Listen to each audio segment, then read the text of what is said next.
श्री दुर्गा देवी नमः।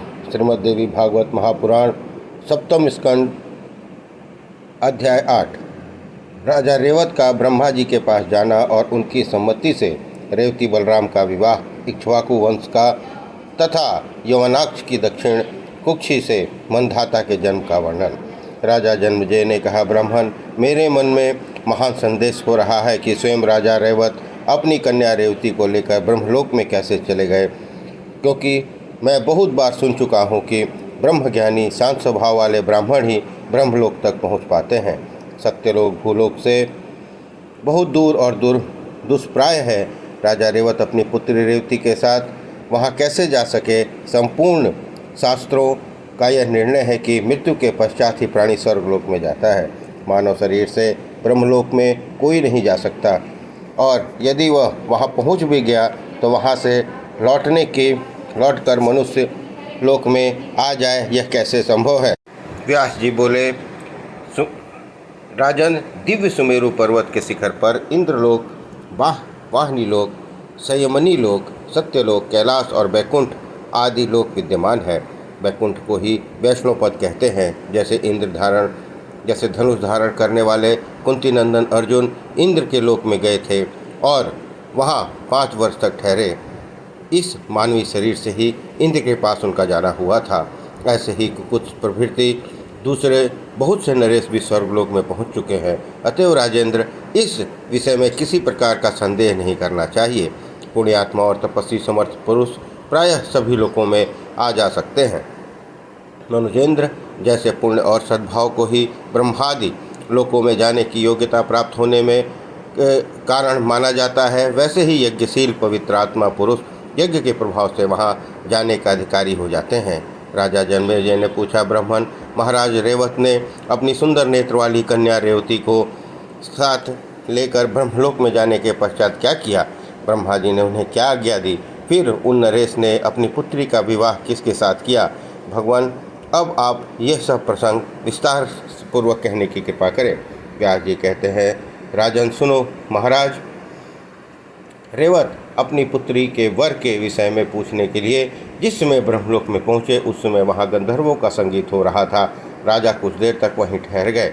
उस संगीत ने उन्हें पूर्ण तृप्त और आह्लादित कर दिया। गान समाप्त होने पर सभा भवन में विराजमान परम प्रभु ब्रह्मा जी के समक्ष पहुंचकर उन नरेश ने उन्हें प्रणाम किया और कन्या रेवती को उन्हें दिखाकर अपना अभिप्राय उनके सामने प्रकट कर दिया। राजा रेवत ने कहा, देवेश, यह कन्या मेरी पुत्री है। आप इसके योग्य वर बताने की कृपा कीजिए।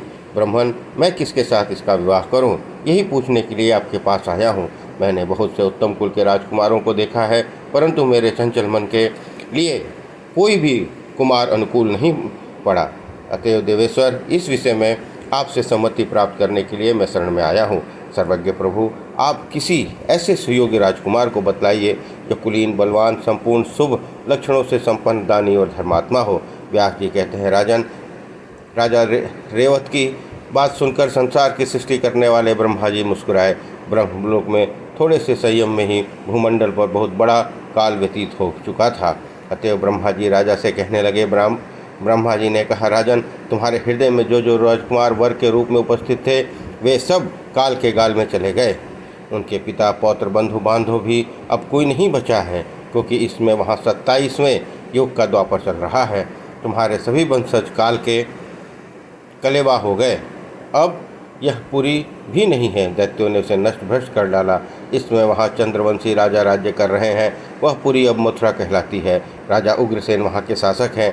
ययाति के वंश में उनका जन्म हुआ है।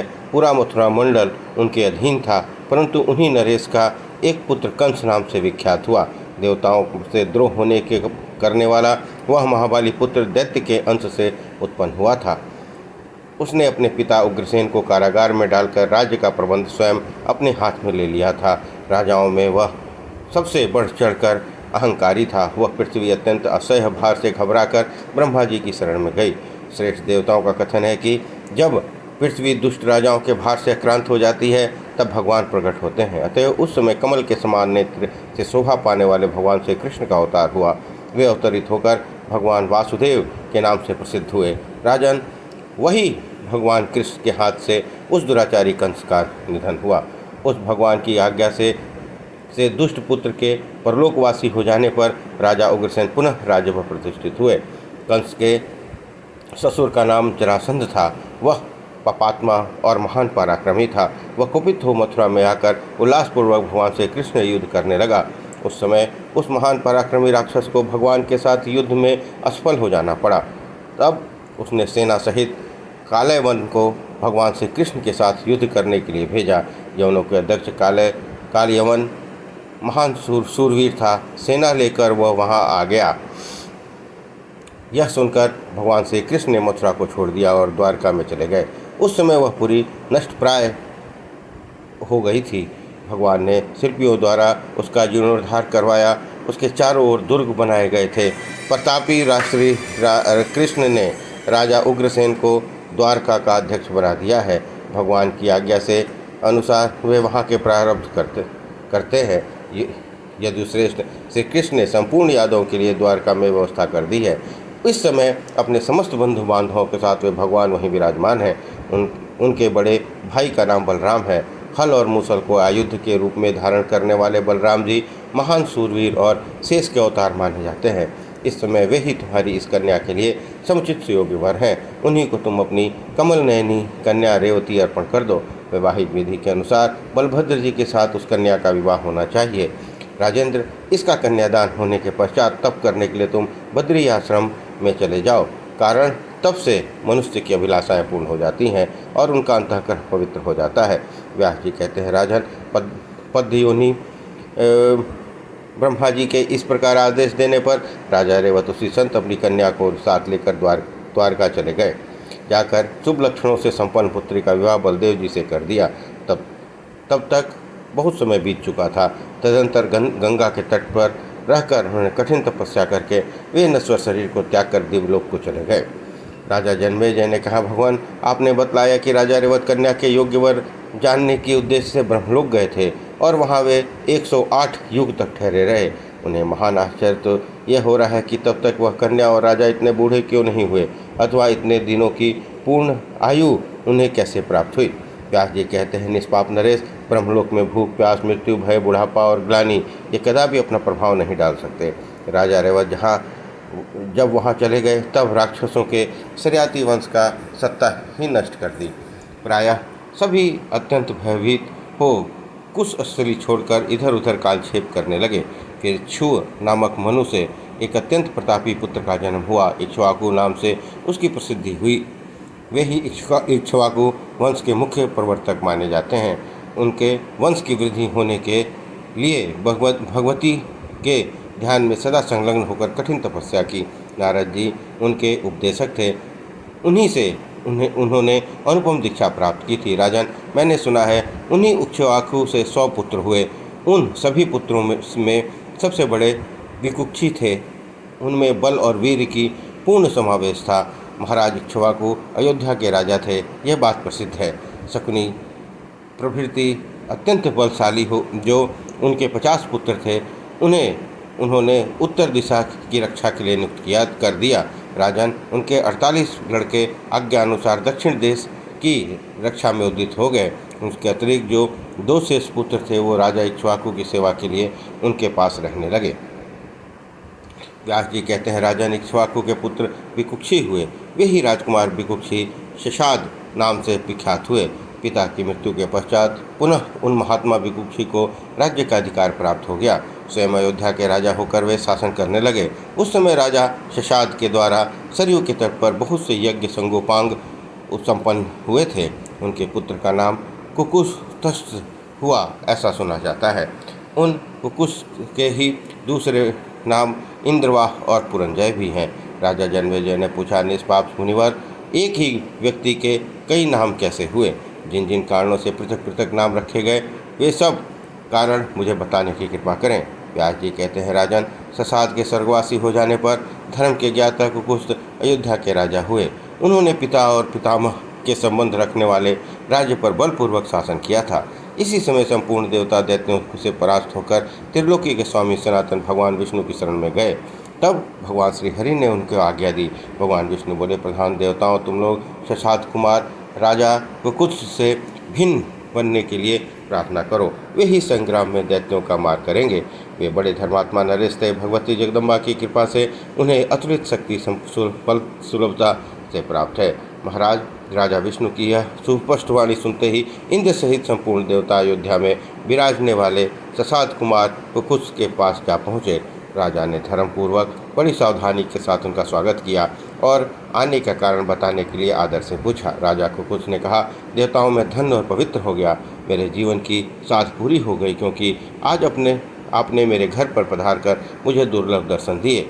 देवेश्वरों, अब आप कर्तव्य किसके विषय में मुझे आज्ञा दीजिए। आपका बड़े से बड़ा कार्य आज मनुष्यों के लिए भले ही दूसरा हो, मैं उसे सर्वथा संपन्न कर दूंगा।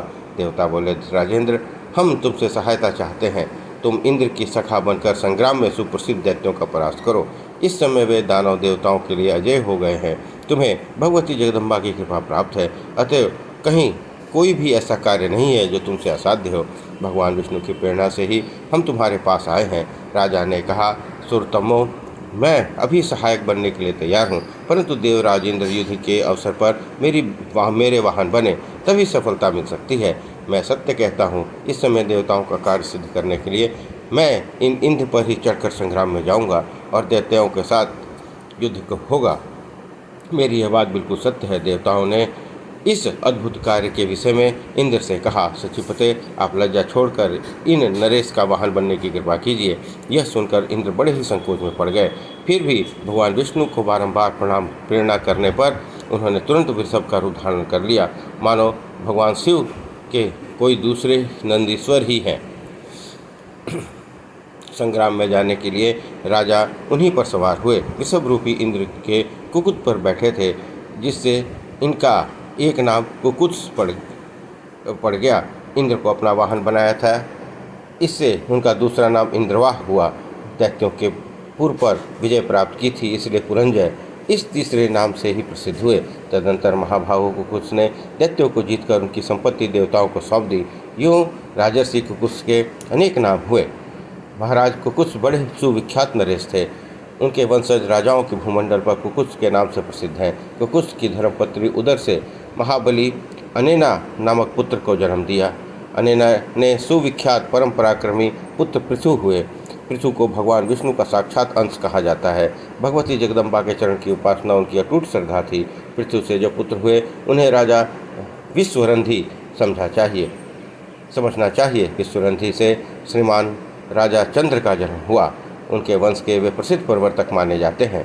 चंद्र के तेजस्वी एवं असीम पराक्रमी पुत्र का नाम युवनाश्व पड़ा। युवनाश्व के परम धार्मिक सावंत की उत्पत्ति हुई। उन सावंत की सावंती नामक नगरी बसाई। इसकी तुलना अमरावती से की जा सकती है। महात्मा सावंत के पुत्र बृहदस हुए। बृहदस ने से राजा कवलाक्ष का जन्म हुआ। कौलाश से धुंधु नामक दैत्य का संहार कर डाला। तब से धुंधुमार नाम से ये वे विख्यात हुए।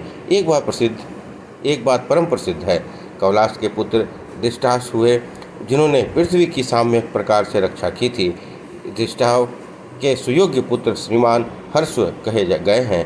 हर्ष के पुत्र को राजा निकुंभ कहा गया है। निकुंभ के पुत्र बहराक्ष और बहराक्ष के पुत्र कृशास हुए। कृशास के बलशाली एवं सत्य पराक्रमी पुत्र का नाम प्रसेनजीत हुआ। प्रसेनजीत का पुत्र महान भाग्यशाली योनास का नाम सुप्रसिद्ध है। योनास से श्रीमान राजा वधांता की उत्पत्ति हुई, जिन्होंने 108 भव्य भवनों का निर्माण कराया था। मानद भगवती जगदम्बा को संतुष्ट करने के लिए उन्होंने महान तीर्थ स्थानों में वे मंदिर बनवाए थे। माता के गर्भ में न रहकर पिता के उदर से उनकी उत्पत्ति हुई थी। पिता के पेट को फाड़कर उन्हें निकाला गया था। राजा जन्मेजय ने कहा, महाभाग राजा मंदहाता के जन्म के विषय में यह कैसी कल्पनातीत बातें आपने कही हैं। ऐसी बात तो कभी भी सुनने देखने को नहीं मिली है। अब आप उन नरेश का जन्म का कारण विस्तार पूर्वक बताने की कृपा कीजिए। वह सर्वांग सुंदर पुत्र राजा यमनाश के उदर में कैसे उत्पन्न हुआ, कृपया यह पूरा प्रसंग स्पष्ट करके कहिए। व्यास जी कहते हैं, राजन, परम धार्मिक राजा योनास की 100 रानियाँ थी, परंतु किसी से उनकी संतान नहीं हुई। इस कारण वे प्रायः चिंता तो रहते थे। तदनंतर संतान के लिए अपना अत्यंत खेद होकर वे वन में चले गए और ऋषियों के पवित्र आश्रम पर उनका समय व्यतीत होने लगा। वहाँ बहुत से ब्राह्मण तपस्या कर रहे थे। उन नरेश को उदास देखकर ब्राह्मणों ने हृदय में दया उत्पन्न हो गई। अतः उन ब्राह्मणों ने राजा योनास से पूछा, नरेश तुम इतने चिंतित क्यों हो? महाराज कौन सा मानसिक संताप तुम्हें कष्ट दे रहा है? अपनी सच्ची बात बताने की कृपा करो। तुम्हारा दुख दूर करने के लिए हम यथासाध्य भली भांति यत्न करेंगे। राजा योनास ने कहा, मुनियों, मेरे पास राज्य, धन और उत्तम श्रेणी के बहुत से घोड़े विद्यमान हैं। महल में सैकड़ों साध्वी रानियां हैं। त्रिलोकी भर की कोई भी ऐसी शत्रु नहीं है जो मुझसे बलवान हो। मंत्री और सामंत नरेश सब के सब मेरी आज्ञा के पालन से में तत्पर रहते हैं। तपस्वियों, संतान न होने का ही एकमात्र दुख मुझे सता रहा है। इसके सिवा दूसरा कोई भी दुख नहीं है।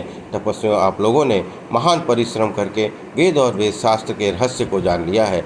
अब आपकी समझ में मुझ संतान कामी व्यक्ति के लिए जो उचित हो वह बताने की कृपा करें। तापसो, आपकी यदि मुझ पर कृपा है तो मुझे मेरे कार्य को संपन्न करने में आप तत्पर हो जाए। व्यास जी कहते हैं, राजन, महाराज योनास की बात सुनकर उन ब्राह्मणों का मन कृपा से भर गया। उन्होंने बड़ी सावधानी के साथ राजा से यह यज्ञ करवाया जिसमें प्रधान देवता इंद्र माने गए थे। ब्राह्मणों ने जल से भरा हुआ एक कलश वहाँ रखवाया था। राजा को संतान हो जाए इस उद्देश्य से लेकर वैदिक मंत्रों द्वारा उस कलश का अभिमंत्रण किया गया था। राजा योनास को रात में बड़ी प्यास लग गई। वे उस यज्ञशाला में चले गए। देखा सभी ब्राह्मण सोए हुए हैं, कहीं भी जल नहीं है। तब प्यास के मारे उस अभिमंत्रित जल को ही स्वयं पी लिए।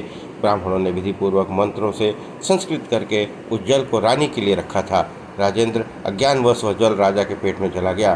प्रातःकाल जब ब्राह्मणों ने देखा कि कलश में जल बिल्कुल नहीं है, तब उन्होंने महान शंकातीत होकर राजा से पूछा, किसने ये जल पिया है? राजा ही पी गए हैं। यह बात जानकर वे समझ गए कि देव सबसे बढ़कर बलवान है। तदंतर यज्ञ की पूर्णाहुति कराकर वे सभी मुनिगण अपने घर चले गए। मंत्र के प्रभाव से स्वयं राजा के पेट में ही गर्भ स्थित हो गया। समय पूर्ण होने पर इन महाराज योनास की दाहिना कोख चीरा गया, जिससे पुत्र की उत्पत्ति हुई। वह पुत्र निकलने का सारा श्रेय राजा ने सुयोग्य मंत्रियों के ऊपर निर्भर था। देवताओं की कृपा से राजा का प्राण नहीं जा सके। इस समय मंत्री लोग बड़े जोर से चिल्ला उठे, यह कुमार अब किसका दूध पिएगा? इतने में इंद्र झट से वहाँ उसके मुख में अपनी तर्जनी उंगली देकर यह वचन किया कि मैं इसकी रक्षा करूँगा। समय पाकर वे ही महान प्रतापी राजा मंधाता हुए। राजन, उस नरेश की उत्पत्ति का यही प्रसंग है। इस प्रकार श्रीमद्देवी भागवत महापुराण सप्तम स्कंध अध्याय 8 और 9 संपन्न हुआ। बोलिए दुर्गा महारानी की जय।